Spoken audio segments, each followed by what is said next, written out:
Welcome back to the City Current Radio Show. I'm your host, Jeremy Park. We're honored to be joined by our next guest. Their mission is promoting wellness in our community. We're here with Laurie Powell. She's the CEO of Alliance Healthcare Services. How are you doing, Laurie? I'm doing great. Thanks for having me. So you all, in terms of what you do, largest nonprofit behavioral health organization here in Shelby County. You do so much.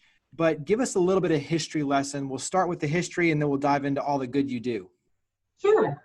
Well, the history of the Community Mental Health Center movement started with the deinstitutionalization of the psychiatric facilities back in the 60s. And Alliance, at that time we were called Southeast Mental Health Center, was formed in the early 70s and 1973. And at that time, I think we were working in a basement in one of the hospitals. That's what I hear from some of our old timers that know about some of that history. And started with several employees and just working with people coming out of those psychiatric institutes to kind of help them get placed in the community. Since that time, we've grown from several to 420 employees, and we have 6 outpatient sites, housing for some of those individuals that we see outside of the that are getting out of the hospitals, and also the crisis unit for people 18 and older.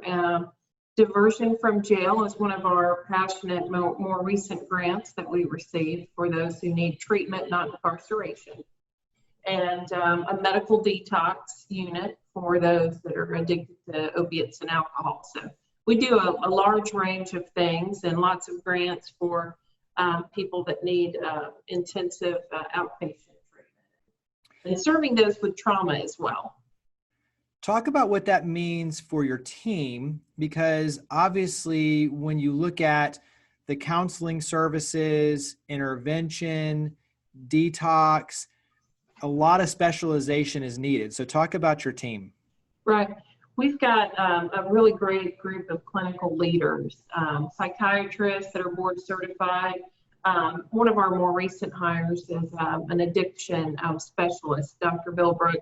He's been really passionate about growing that co-occurring program. Some people have mental health and substance abuse needs as well. Several hundred therapists with master's degrees that are licensed and are really, our goal is to really give everybody that needs our help the best services possible, and they're all trained on evidence-based interventions, trauma treatment, etc. So, and our support staff are critical, as well, to help keep the operation going, because some of our programs are 24/7, like our housing and our crisis. Share first how COVID-19 has impacted your organization in terms of delivery of services and programmatically, and then we'll talk about just what COVID-19 obviously is doing to our community, but share how it's impacting you all, especially when you talk about, the in-home services, them coming to you, like how has all that been affected? Around the 3rd week of March, we realized, we have to reconfigure how we provide services to keep everybody safe. So we moved 75% of our operation to work remote telehealth services, and our IT department really made that happen. We couldn't have done it without them. But that was a huge undertaking, and part of it was educating the people that we serve on how can they contact us, right? How are we going to see them? And just thinking through, we had team meetings every day on, our progress on that. Our pharmacy services, we started delivering so people wouldn't have to come to our pharmacies. And so that was just everybody working as a team. It was a really team effort. Share now then what you're seeing in the community, because, you're seeing in the news the huge spike in depression, drug and alcohol addiction, even sadly suicides. Those are all things that you deal with head on. So talk about what you're seeing, the larger effect of COVID-19 here in our community. Right. We're actually seeing, we do mobile crisis services, and we work closely with the hospitals as well. And what we're seeing is an increase in suicidal thoughts, as well as seeing more elderly people. that need help.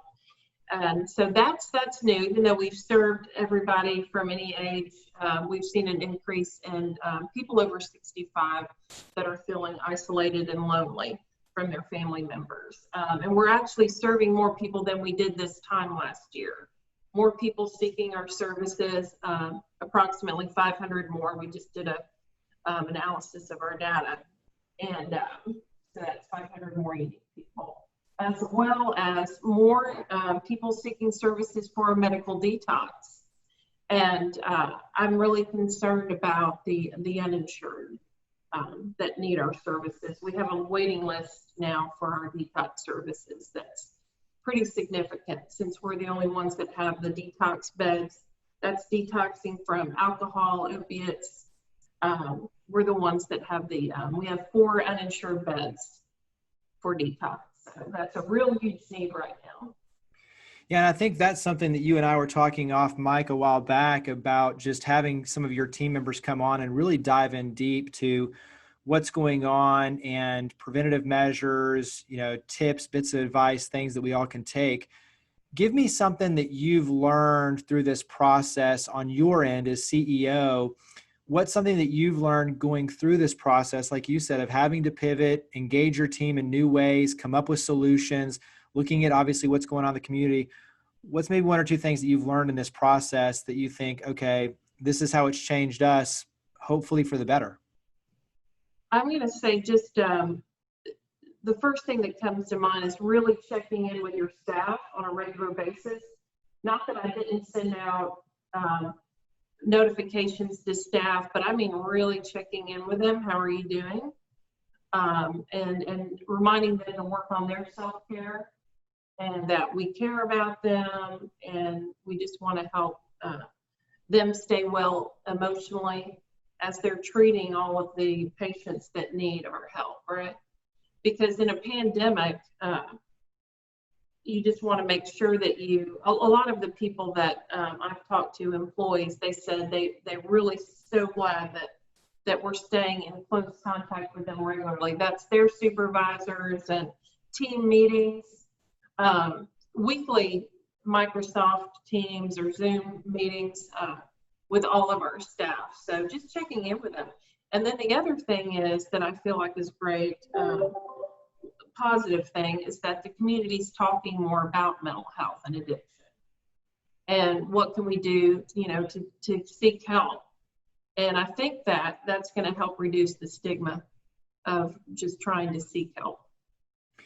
I agree on both fronts. I think those are really important lessons. One is, if your cup is not full, it's hard for you to fill somebody else's. So if your battery's not charged, you can't really recharge someone else. And then to your point, the more we can open these conversations up and really come at it from a lens of, we're in this together, let's destigmatize these conversations. That's the only way we're going to heal, but that's also the only way we're going to help each other to get through this. And I agree, both of those are extremely important. What's maybe 1 or 2 things on the education front, and I'll let you kind of pick and choose between the drug and alcohol, the family counseling, all these different things that you all do, but what's maybe 1 or 2 bits of advice that you would like to put out there for the public in terms of just helping each other, being more aware, top of mind? What's something from that just kind of platform on your end of being a voice? What are some tips that you think we should all definitely have top of mind? Well, again, just kind of taking a look at how you're doing every day, sort of doing a self-check. I read meditational books and things like that every day, inspiration. I share wellness apps with our staff that you can do just a brief assessment on yourself. And that's not, run by a psychiatrist or whatever. That's just for anybody every day. I believe in keeping a journal and writing down your thoughts and using your support system, reaching out to others. And if you don't have a support system, you can turn to some of these wellness apps, like and log on to like NAMI, National Alliance for Mental Illness, and they can hook you up with a support person to talk to as well. Because not everybody has, a well-developed support system. It's important to stay in touch with your support system. Share on your end, because you are in the process of looking at a new building, and I shouldn't say a new building, but a new property to take ownership and to grow and expand on your end. And so talk about kind of that exciting opportunity to grow and expand and take on even a new adventure. Right. That's one of the things we're really excited about as an agency. And we've been talking about needing a new crisis assessment center for years now. And the Department of Mental Health was really helpful in letting us use space on the second floor of their state institute here in Memphis, Memphis Mental Health Institute. But we started to look for new space so we could expand. And a couple of locations we found fell through due to zoning. So now we found a location there at Broad and Summer is on the other side, near the through street, I believe is Malcolm.